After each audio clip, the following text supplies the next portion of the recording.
back in 2019. The opposition party is the media. And the media can only, because they're dumb and they're lazy, they can only focus on one thing at a time. All we have to do is flood the zone. Every day we hit them with three things. They'll bite on one and we'll get all of our stuff done. Bang, bang, bang. These guys will never be able to recover. Let's bring in the panel. Paul, let me start with you. So the opposition party obviously is actually the Democratic Party. Right. If there are any left. I haven't really heard a lot from them in the last couple of weeks.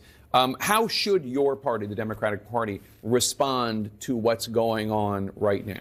They have to keep the main thing, right? Donald Trump was not elected because people wanted to buy Greenland. He was elected because people wanted to buy groceries. And Democrats need to focus on a cost of living. That's the most important mission Mr. Trump has. I hope he succeeds at it. I don't think he will. He's doing a whole lot of things to help the billionaire class right now. This is government of the billionaires, by the billionaires, and for the billionaires.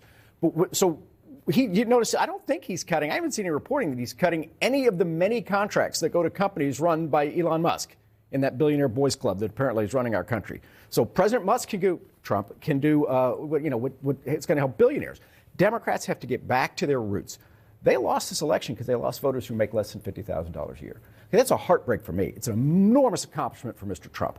But he is stabbing those guys in the back right now. Did you think there's a single steel worker in Pennsylvania or farm worker in Wisconsin or auto worker in Michigan who's helped by their schools getting less funds and Elon Musk and the billionaires getting more?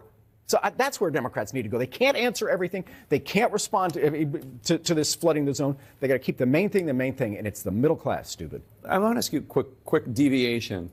So you heard, Paul, and you hear this a lot from the Democrats about going after Elon Musk, President Musk, et cetera. I think Tim Walz, the governor of Minnesota, said something like that. You get that a lot. A slip of the tongue. John Fetterman, the senator from Pennsylvania, said before the election, I'm totally paraphrasing, but it was basically like, why are they attacking Elon Musk?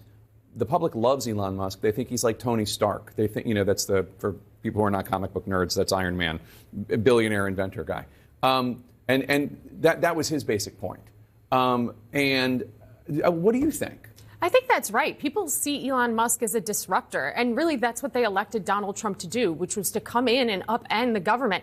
And I think to Paul's point about Democrats trying to keep the main thing, I don't think Democrats know what the main thing is anymore. It could be part of the strategy where Republicans are flooding the zone. It's impossible to keep up with what President Trump's doing right now and be able to cover it in all the depths that everybody wants to, because they are consistently every day making sure that there's plenty to talk about the administration is doing on behalf of the American people. But Democrats, instead of talking about the cost of goods or making sure things are more affordable, are chasing Elon Musk over to USAID to hold a presser about aid to foreign nations. This was a president elected on Make America Great Again, an America First agenda. Democrats are more worried about everybody else and not at home. They don't know what the main thing is anymore. So, and let's talk about that, because, I take her point, which is now Democrats are out there defending USAID. Right? Is that, obviously, I'm not talking about the merits of it. I'm talking about the politics of it. Right. Is that really where your party wants to be? No. Defending foreign aid right now? I'm not talking about, again, I'm not talking about policy. I'm talking about politics.